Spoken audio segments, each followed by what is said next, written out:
Tapi ketahuilah jamaah bahwa umat Islam tidak kenal dengan hari ibu. Sekali lagi muslimin, kita nggak kenal dengan hari ibu. Kenapa? Karena semua hari kita milik ibu kita. Pantaskah ibu kita? Pantaskah ibu kita yang hamil kita selama 9 bulan, melahirkan kita, mempertaruhkan nyawanya, menyusui kita, sehingga tubuh kita semua tidak lain adalah darah dagingnya. Dan antum bisa melihat pusar yang ada di perut antum. Antum kalau mandi antum melihat pusar antum.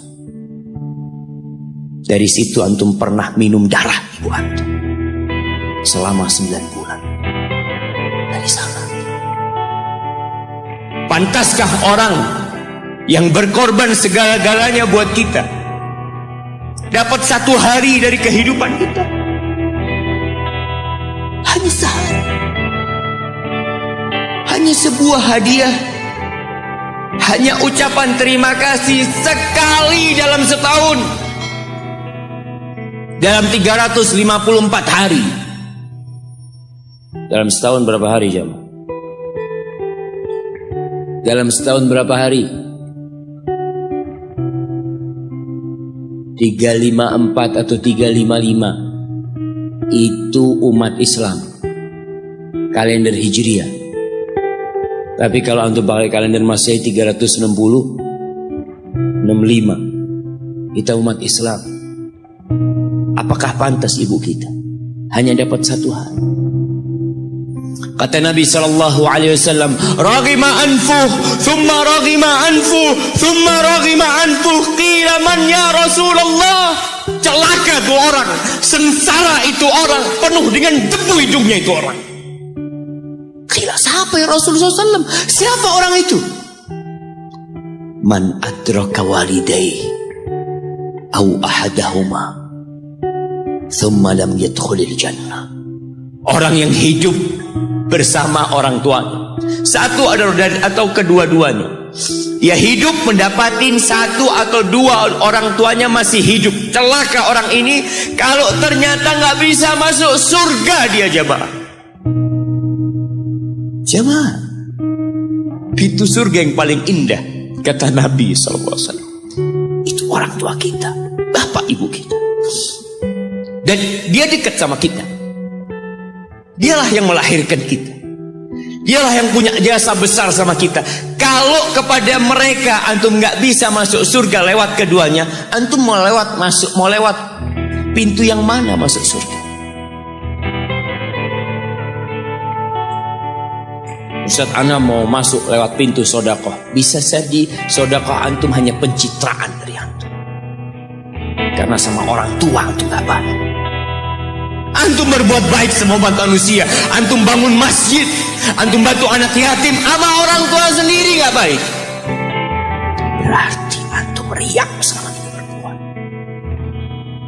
Wallahi jamaah, kita perlu lihat awsatu abwabil jannah. Pernah ada seorang yang bertanya kepada Abu Darda. Dia mengatakan, "Ya Abu Darda, ibuku nyuruh aku menceraikan istriku." Kata Abu Darda, "Sami'tu Rasulullah sallallahu alaihi wasallam yaqul." Aku mendengar Rasulullah SAW bersabda, "Al-walid awsatu abwabil jannah." Orang tua itu pintu surga yang paling indah. Fa in syi'ta fa'adi dzalikal bab aw ihfazhu. Kalau engkau mau, engkau buang itu pintu. Kalau engkau mau, engkau jaga itu pintu. Wallahi jamaah, enggak main-main urusan berbakti sama orang tua. Sebagian umat Islam hidup dengan gaya orang-orang kafir. Memang di barat itu, mungkin nggak semuanya, itu anak kalau umur 18 tahun itu sudah bebas. Dia mau berbuat apa, orang tuanya tidak bisa intervensi. Makanya kadangkala dia ada umat Islam di sana jamaah. Di Amerika, anaknya teman dia lagi ziarah ke rumah temannya dari Jamaika. Dia tanya, mana putrimu Fulanah kemana? Tidak tahu. Sudah mau jadi pelacur, jadi penyanyi, jadi apa? Orang tua sudah tidak bisa intervensi.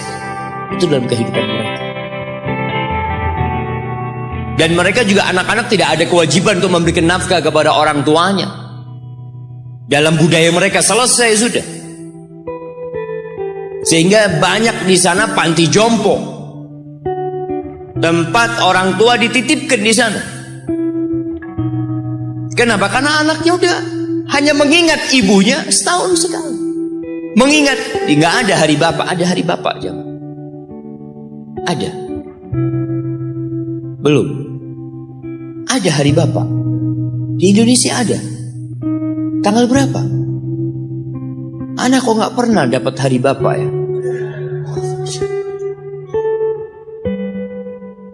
Jamaah, kunu du'atan wa antum saunitun. Pesan salah satu ulama mengatakan, jadilah kalian penyeru kepada Islam, juru dakwah dalam kondisi antum diem, nggak bicara tapi antum pendakwah. Bingung gimana mau jadi pendakwah Ustaz kalau diem. Dikatakan bil akhlak, dengan akhlak kalian. Ada seorang suami istri bawa ibunya, kalau nggak salah dari Timur Tengah sana, dibawa ke Amerika berobat ibunya.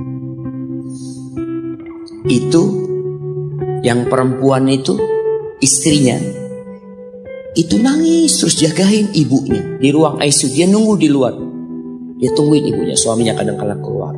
Perawatnya itu heran ngelihat dia ini penampilannya gak seperti biasanya di Amerika.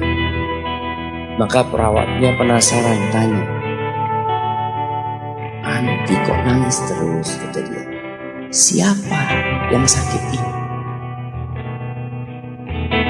Kata perempuan itu, "Mertua anak." Mertua. Anti begitu pedulinya sama mertua anti. Ana sama ibu ana sendiri nggak tahu kemana ibu ana. Ana hanya ingat sekali dalam setahun ana kirim hadiah buat ibu ana. Lalu perempuan ini mengatakan, "Ana muslimah, aku seorang muslim." Apa itu Islam? Itu dia. Diceritakan tentang Islam sama dia. Akhirnya wanita ini tertarik untuk masuk Islam. Dikasih buku, berangkat ke Islamic Center, masuk Islam jamaah. Hanya melihat akhlak seorang muslim berbakti kepada orang tuanya. Hanya melihat. Dia nggak bicara apa-apa. Ahibbati fillah.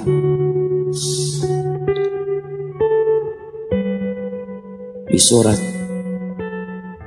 Al-Ahqaf ayat 15. Surat Al-Ahqaf ayat 15. Nanti dibaca. Karena kita itu disuruh membaca sama Allah. Iqra. Dan alhamdulillah semua bisa bawa Quran. Walaupun tidak dalam mushaf, tapi dalam HP-nya. Itu semua punya. Coba yang punya HP dibuka. Buka HP-nya. Malu kalau ada muslim punya HP nggak ada aplikasi Al-Quran di dalam. WhatsApp ada, YouTube ada, Facebook ada, game ada, Quran ada. Quran terjemahan di mana Pak Ustaz? Download Quran terjemahan, subhanallah. Seharusnya pertama antum beli HP yang di download adalah Al-Quran.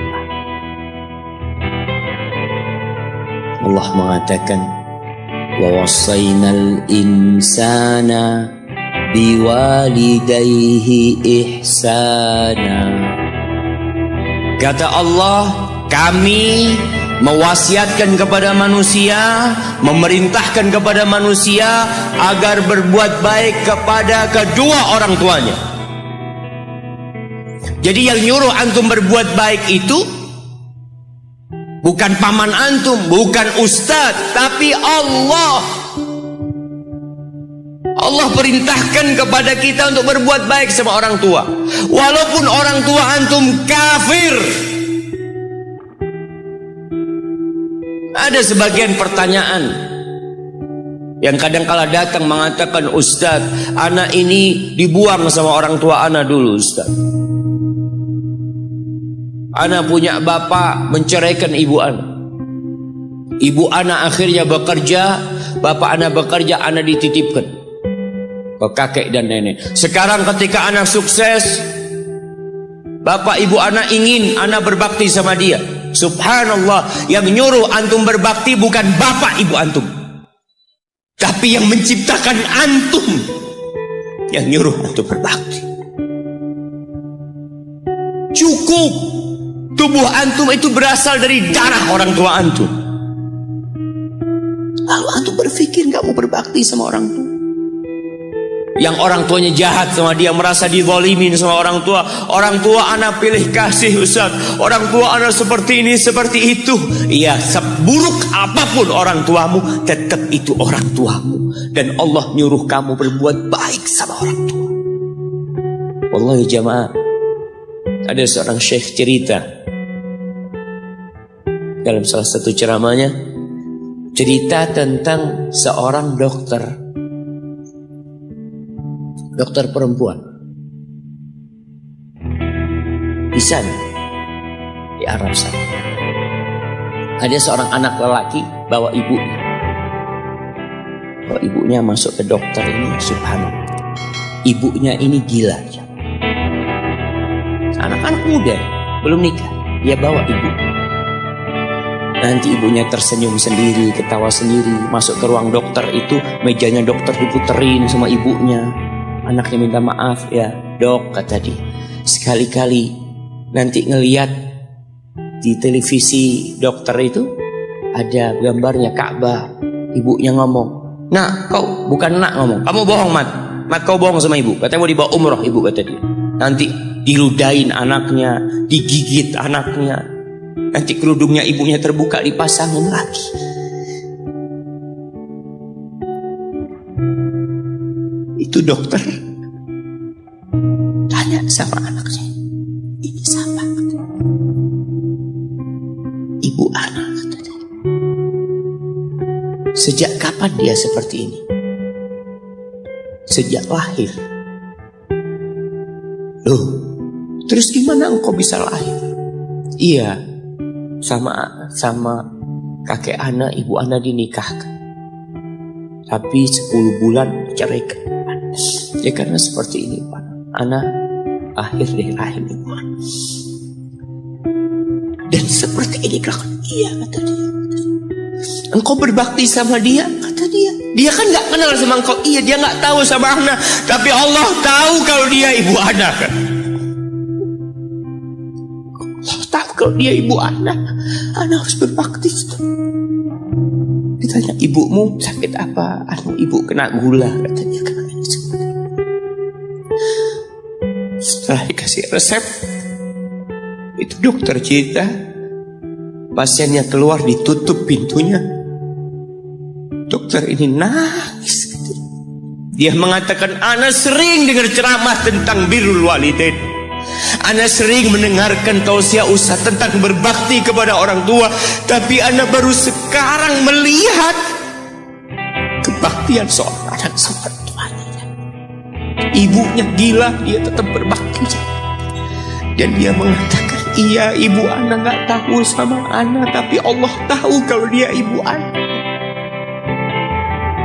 Dan yang ngasih wasiat supaya kita berbakti sama orang tua itu Allah, jemaah. Apapun yang dilakukan orang tua kita,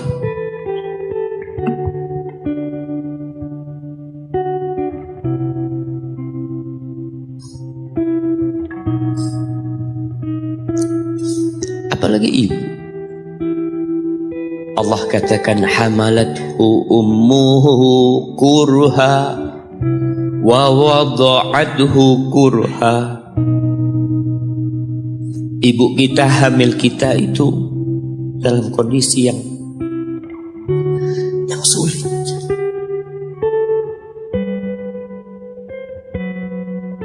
Ada ibu yang harus bed rest demi anaknya lahir.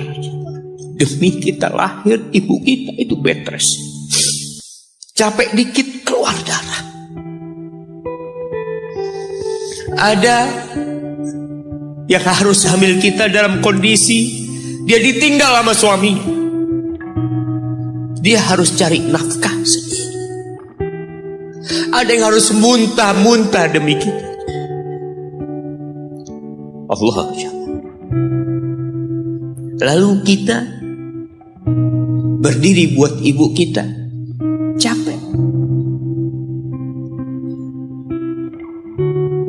Diceritakan seorang, ya kita semua tahu ceritanya, tentang 3 orang yang masuk ke dalam gua. Kemudian gua itu tertutup dengan batu yang menggelinding. Lalu mereka bertawasul dengan amal soleh mereka. Salah satunya yang mengatakan, Ya Rabbi, Allahumma, Ya Allah, aku punya 2 orang tua.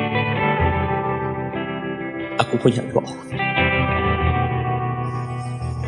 Yang aku senantiasa memberikan susu kepada keduanya sebelum keluarga yang lain minum susu.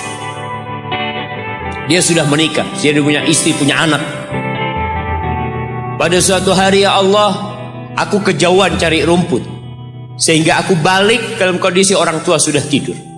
Maka aku pereskan susu buat keduanya, ya Allah. Allah tahu, tapi dia mau cerita sama Allah. Dia ingin tawasul dengan amal soleh dia. Lalu aku taruh di wadah. Aku datang ke bapak ibuku, mereka tidur. Maka aku berdiri di hadapan kedua. Jamaah, bukankah bisa dia taruh di sebelah meja ibunya susu itu? Dia ambilkan meja, taruh di sana, dia bisa tidur. Dia sudah berbakti sama orang tuanya dengan seperti itu. Tapi anak ini tidak. Aku berdiri, ya Allah, aku gak ingin membangunkan keduanya. Dan aku terus berdiri, aku pegang itu susunya. Sampai mau subuh bangun, aku serahkan kepada kedua. Anak-anaknya nangis minta susu. Kata dia, lah, sampai bapak ibu aku minum. Kalian jangan minum. Kita kadang-kala sudah menikah lebih peduli sama istri kita, lebih peduli sama anak-anak kita. Nggak ada hadis yang mengatakan anak itu pintu surga, jemaah. Yang ada itu orang tua pintu surga. Kita peduli sama anak-anak kita. Beli oleh-oleh buat istrinya. Ditelepon istrinya mau apa, kepingin apa. Pernah kan kau telepon ibumu? Tanya, Umi kepingin apa, Umi? Ana lagi dalam perjalanan, Umi. Jamaah, itu anak, Masya Allah, dia berdiri. Kenapa dia kuat, jamaah? Karena dia tahu Allah yang nyuruh dia berbakti. Mungkin tidak ada yang melihat berdirinya dia, tapi Nabi ceritakan berdirinya dia. Dari malam jamaah sampai pagi, berapa jam itu? Dia ingat, ibuku hamil aku 9 bulan. Capek. Ana semakin tahu dengan tugas besar seorang ibu dan pengorbanan seorang ibu. Setelah Ana menikah, setelah Ana tahu bagaimana istri Ana hamil, ketika dia harus tidur gak enak, makan muntah, muntah aja, Ana melihat istri Ana sampai lemas. Ya, Ana ingat begini ibu Ana hamil. Lalu kita lupa, jemaah. Kita sok sukses, mungkin engkau lebih sukses dari orang tua. Tapi kalau nggak ada bapak ibu, engkau nggak akan pernah lahir di muka bumi. Allah ceritakan ibunya hamil dia. Wa wada'athu kurha, dan melahirkannya dalam kondisi sulit. Kadangkala perut ibu kita itu disobek demi kita keluar dari perut ibu kita. Antum meninggalkan luka di ibu. Itu dijahit. Kalau antum anak ketiga, Allahu Akbar, berapa kali dibelah perut ibu kita coba. Tubuhnya jadi jelek gara-gara kita. Tapi dia gak peduli, yang penting antum lahir dengan selamat. Kalau ibu kita dikasih pilihan, ini gak bisa diselamatkan duanya, salah satunya akan meninggal dunia. Kira-kira apa kata ibu antum? Iya, gak apa-apa dok, selamatkan bayinya dok. Gak apa-apa dok, biar dia lahir dok. Subhanallah. Berapa banyak ibu yang meninggal dunia ketika dia melahirkan anak. Wa hamluhu wa fisaluhu 30 syahra. Hamilnya dan menyusuinya itu 30 bulan. Artinya bukan ketika antum lahir selesai lelahnya ibu kita. Memang ketika antum lahir dengan selamat, Allahu Akbar, ibu itu lupa dengan rasa sakit dia 9 bulan. Ibu itu lupa dengan jeritan dia mengeluarkan kita ketika kesakitan. Itu lupa. Dia tersenyum, dia bawa anaknya, ditaruh di dadanya. Allahu Akbar. Kalaupun ada air mata yang menetes, itu air mata kebahagiaan orang tua dengan hadirnya kita di muka bumi ini. Lalu kita bisa berjalan. Kita nggak bisa apa-apa lahirnya. Allah rekam kebaikan ibu kita. Kita disusui semua. Berapa bulan? 2 tahun. 24 bulan disusui. Mungkin ada yang kurang, mungkin ada yang lebih. Tapi yang jelas kondisi kita tidak bisa berbuat apa-apa. Kita hanya bisa menangis jemaah. Antum lapar menangis, buang kotoran menangis. Siapa yang datang membersihkan kotoran antum? Ibu antum. Yang gendong antum siapa? Ibu antum. Dia susui, subhanallah, sampai anaknya agak besar sedikit, diajari bicara sama ibunya, diajak ngomong sama ibunya, diajarin berdiri sama ibunya, diajarin berjalan sama orang tuanya. Allahu Akbar. Kemudian ketika antum sukses, antum berangkat ke luar negeri, antum berangkat ke luar kota, meninggalkan kedua orang tua antum, boleh, asalkan dengan ridho orang tua antum. Kalau ibu antum telepon, antum di Batu sini kuliah sampai sukses jadi pengusaha di sini, ibu antum di kampung telepon, nah, ibu ingin kau balik ke kampung. Jangan pernah mengatakan, bu, anak kerjanya di sini ibu, saya ditugaskan di sini. Tinggalkan semua pekerjaanmu, pulang ke rumah. Ustaz, gimana dengan istri dan anak-anak? Yang ngasih makan istri sama anak-anak antum itu Allah Jalla Jalla. Bawa pulang ke kampung, hidup sama ibu antum. Jamaah, ada seorang sahabat yang izin untuk berjihad, izin untuk mendapatkan surga yang paling tinggi, izin untuk bisa memberikan syafaat kepada 70 dari keluarganya. Kalau dia mati syahid, dia datang kepada Nabi SAW, ditanya, bapak ibumu hidup? Iya, kata dia. Pulang engkau ke sana, fazammal jannah, di sana ada surga. Ilzam rijlaya, engkau tetap di kaki ibu. Ini mau jihad, bukan mau cari fulus jemaah, bukan mau cari kenikmatan dunia. Dia mau cari surga. Tapi pintu surga yang paling baik orang tua dapat jauh-jauh. Jemaah, Allah, ketika antum nangis di kasur ibu, di dapur lagi masak, dimatikan kompornya, dia datang jumpai antum. Antum lihat, anda sering lihat ketika kajian, bagaimana seorang ibu yang gendong anaknya yang nangis. Dia ingin dengarkan kajian, tapi engkau menghalangi dia untuk mendengarkan kajian dengan baik. dia harus gendong.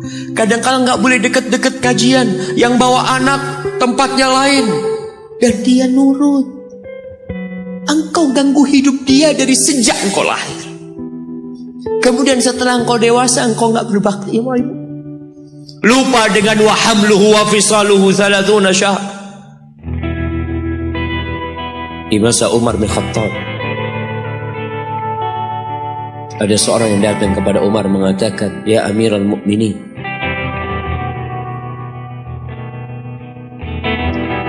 aku ini jadi kendaraan buat ibu. Aku ini yang membersihkan kotoran ibu, dan aku palingkan wajah. Ibuku sudah lumpuh, gak bisa apa-apa. Dan aku berusaha untuk berbakti sama ibu. Aturani qad jazaituha. Gimana menurut? Apakah aku sudah balas kebaikan ibuku?" Kata Umar, "La." Enggak, belum. "Ya Amirul Mukminin, bukankah aku sekarang ini telah berbuat kepada ibuku seperti ibuku berbuat kepadaku waktu aku kecil?" Artinya sama pekerjaannya sekarang ini. Aku yang menyuapin ibuku, aku yang membersihkan ibuku, yang mengantarkan dia ke kamar mandi. Semua yang pernah dilakukan ibuku, kira-kira sudah aku lakukan semua sekarang. Kata Umar, enggak sama. Ibumu waktu merawatmu ketika engkau kecil, ibumu berharap engkau bisa hidup. Sedangkan engkau sekarang merawat ibumu ketika sudah tua sakit-sakitan, engkau berharap ibumu mati. Allah, iya, kita kadang-kala merasa lelah merawat ibu yang sudah tua. Merasa kadang-kala, ya Allah, kalau ibu ini meninggal insya Allah lebih baik. Antum mau istirahat. Allah, iya, belum. Suatu hari tatkala Abdullah bin Umar tawaf, ada seorang yang menggendong ibunya. Sambil dia bersenandung mengatakan, "Inni anal ba'iru hal mudhallalu in udhirat rikabuha lam udhar." Aku ini adalah tunggangan ibuku yang taat dan patuh. Kalau tunggangan-tunggangan lain itu dikagetin, kaget. Aku tidak pernah membuat ibuku kaget di atas punggungku. Lalu bertemu dengan Abdullah bin Umar bin Khattab. Ia bertanya, "Kira-kira aku sudah balas enggak kebaikan ibuku? Aku ini bawa ibuku dari Yaman. Dari Yaman. Mungkin 2000 kilometer. Dia gendong ibu. Sampai melaksanakan ibadah haji semua dia di punggung, ibunya di punggungnya. Dia tanya, aku sudah balas enggak kebaikan ibuku?" Apa kata Abdullah bin Umar bin Khattab? "Wala bi talqatin min talaqat." Rasa sakit ibumu ketika dia mengeluarkanmu, yang ibu itu kesakitan, satu rasa sakitnya belum engkau balas. Bagaimana dengan kebaikan dia yang lainnya? Tapi engkau telah berbuat baik kepada ibu. Maka kita nggak boleh merasa sudah berbuat baik sama ibu kita, apalagi merasa sudah balas budi. Na'udzubillah. Lalu Allah ceritakan kondisi manusia. Tetap kita masih di surat Al-Ahqaf ayat 15. Allah mengatakan, hatta idza balagha ashuddahu wa balagha 40 sana. Sampai ketika manusia ini mencapai masa mudanya, masa kuatnya, sampai umur 40 tahun, orang ini berkata, qala rabbi auzi'ni an ashkura ni'mataka allati an'amta alayya wa ala walidayya wa an a'mala salihan tardah wa aslih li fi dhurriyyati inni tubtu ilaika wa inni minal muslimin.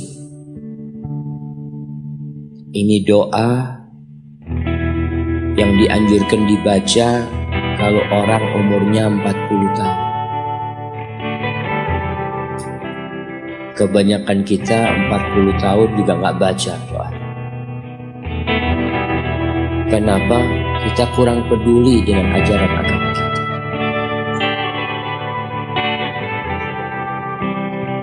Ada istilah yang mengatakan hidup itu dimulai dari umur 40 tahun. Iya, para nabi itu diutus ketika umur 40 tahun. Tapi 40 tahun pakai hitungan Hijriyah. Antum kebanyakan kelewatan. Kalaupun antum baca biasanya pakai kalender. Bisa. Apa yang dibaca ketika umur 40 tahun?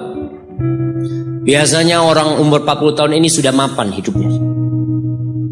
Sudah punya istri, sudah punya anak, sudah punya usaha. Ada yang sebab itu sudah mapan. Tapi kebanyakan 40 tahun itu ya rata-rata lah mereka udah mapan hidup. Orang ini berdoa mengatakan, Rabbi, wahai Rabbku. Jamaah, kebanyakan doa para nabi dalam Al-Quranul Karim itu memakai nama Allah Ar-Rabb, Rabbana, Rabbi. Para ulama menjelaskan karena kalimat Rabb ini menunjukkan kalau antum itu milik Allah. Rabbi, engkau yang memiliki aku ya.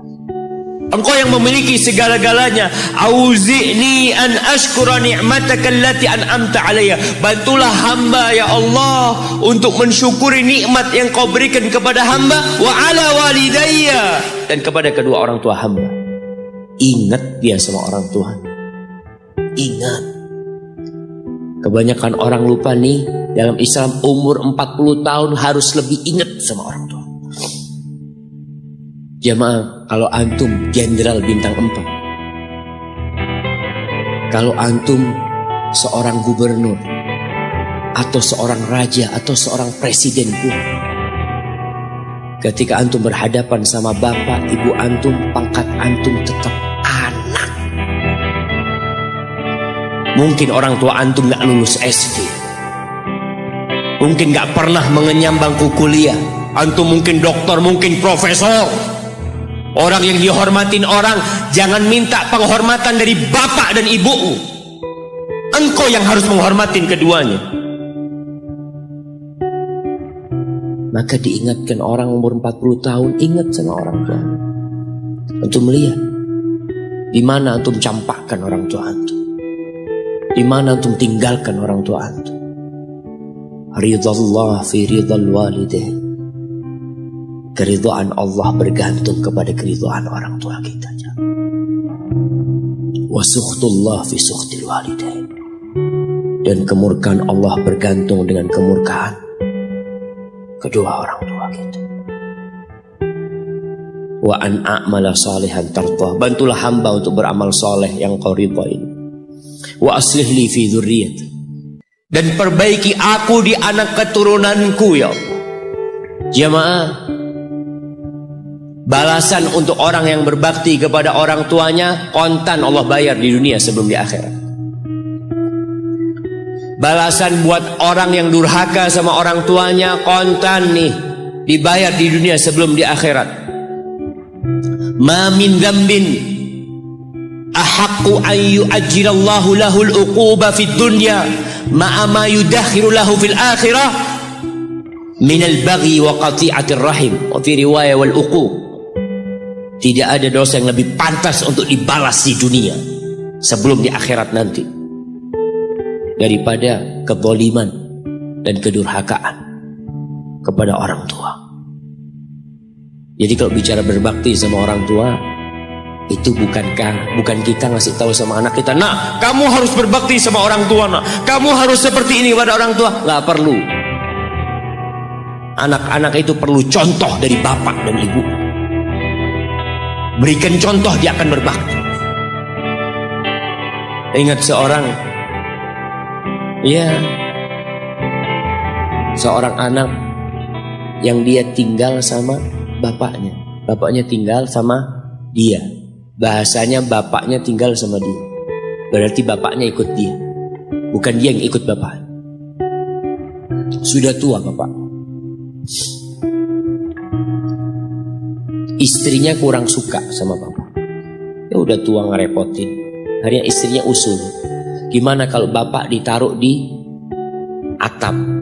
Jadi rumah itu ada atap, ada kamar biasanya di sana di Arab sana. Akhirnya si suami nurutin istri, mengatakan, ayah keberatan nggak kalau tinggal di atas? Oh nggak apa-apa nak, yang penting kau seneng nak. Bayangkan, wallahi orang tua kita itu, yang penting anaknya bahagia. Akhirnya dipindah ke atas. Tiap hari bapaknya ini dikirimin pakai piring dari plastik apa seng nggak lupa, kirimin ke atas makan ya, nanti bajunya dicuci, pokoknya nggak kumpul sama cucu-cucunya, seakan-akan diasingkan sampai meninggal dunia. Sudah meninggal, selesai. Orang itu kalau orang tua yang meninggal selesai, sudah beban hidup dia. Padahal itu pintu surga yang sudah ditutup buat antum. Maka sebagian ulama ketika ibunya meninggal menangis. Ditanya, kenapa engkau menangis seperti ini? Kata dia, gimana aku tidak menangis? Pintu surga terbaik udah tertutup buat aku, kata dia. Sudah selesai. Aku belum berbakti sama dia, dia sudah meninggal. Akhirnya ketika meninggal dikubur, bapak anaknya ini mau bersih-bersih kamar bapak bersama anak dia. Bersih-bersih, sudah dimasukin kantong hitam ya, macam-macam.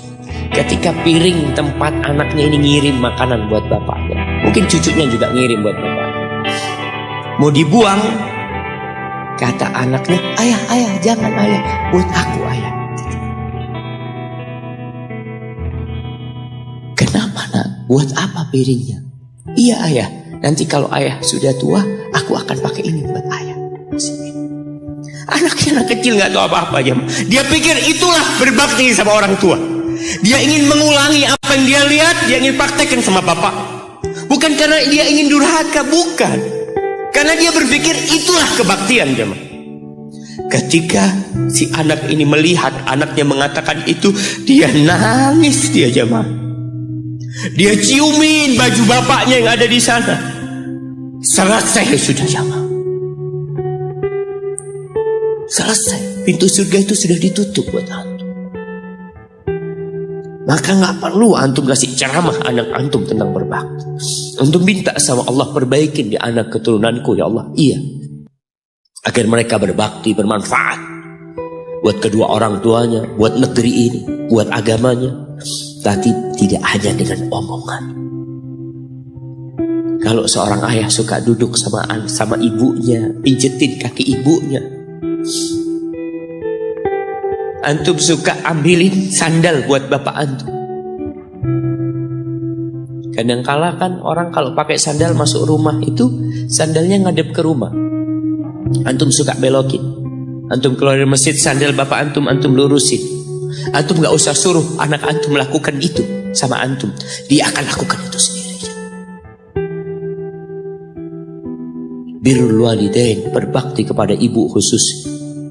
Itu bukan ceramah yang disampaikan, bukan pidato yang disampaikan oleh seorang orator, enggak, tapi sesuatu yang kita praktekkan dalam kehidupan. Inni tubtu ilaika wa inni minal muslimin. Ya Allah, aku taubat ya Allah, aku mohon ampun kepadamu, aku termasuk orang-orang yang bersalah diri. Jamaah, man ahqun nas bi husni sahabat. Siapakah manusia yang paling pantas mendapatkan kedekatan kita sama dia? Sahabati. Bukan hanya servis dari kita, tapi pendampingan dari kita. Kita lebih sering duduk sama sahib-sahib kita. Ini ketika sahabat bertanya, siapa ya Rasulullah SAW? Qala ummuk, ibumu. Qultu summa man? Setelah ibu siapa? Ummuka, ibumu lagi. Qultu summa man ya Rasulullah? Iya, aku tahu ibu. Kemudian ibumu lagi. Qultu summa man? Summa abuk, baru bapakmu, baru orang yang dekat lainnya.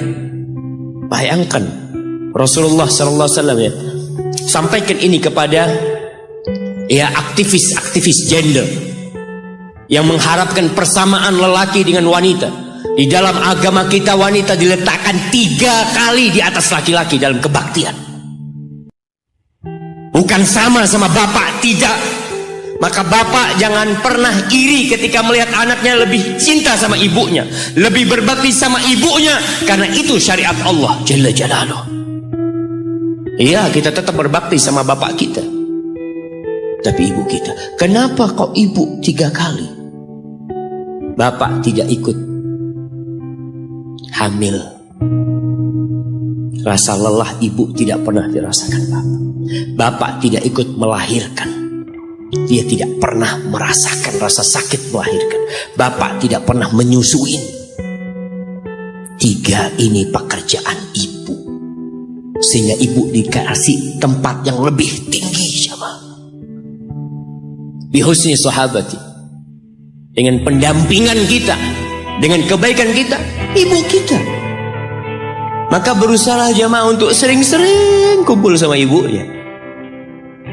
Tadi kalau antum keluar kota, masya Allah jamaah, anda bertemu dengan seorang lelaki yang sudah tua, dia hampir 60-an, ketemu di pesawat dari Jember ke Surabaya. Dia datang, dia cium tangan anak ngomong, apa nih kata dia, ada yang lebih pantas cium tangan antum, anak ngomong. Dia cerita, Ustaz, anak itu sering dengar ceramah Ustaz, tapi nggak peduli. Sampai suatu hari, anak dapat kiriman video tentang berbakti sama ibu. Anak punya ibu sudah 70 tahun, Ustaz, ada di Jember. Anak kerja di Jakarta. Anak ingin ibu ke Jakarta, ibu nggak tahan, ibu minta di Jember. Anak minta ridhonya, ibu ridho, anak tetap kerja di Jakarta. Anak dulu pulang, Ustaz, ya kalau ada acara, ada yang menikah, Idul Fitri, itu dah pulang. Tapi sekarang sejak anak mendengar ceramah Ustaz tentang berbakti sama ibu, anak sebulan 3 kali pulang ke Jember, Ustaz. Duit bisa dicari, tapi ibu kalau mati, antum akan menyesal. Antum gak bakal ketemu lagi. Akan datang satu saat antum hanya ingin melihat wajah ibu antum, gak ada lagi. 3 kali dia jamaah. Jangan takut duit antum habis untuk berbakti sama ibu. Jangan berpikir kalau uang untuk beli tiket terus Ustaz habis, ya Allah, antum gak percaya sama Allah. Rasul sallallahu alaihi wasallam mengatakan, man ahabba ayyubsata lahu fi rizqihi wa yunsa lahu fi athari falyasil rahimah.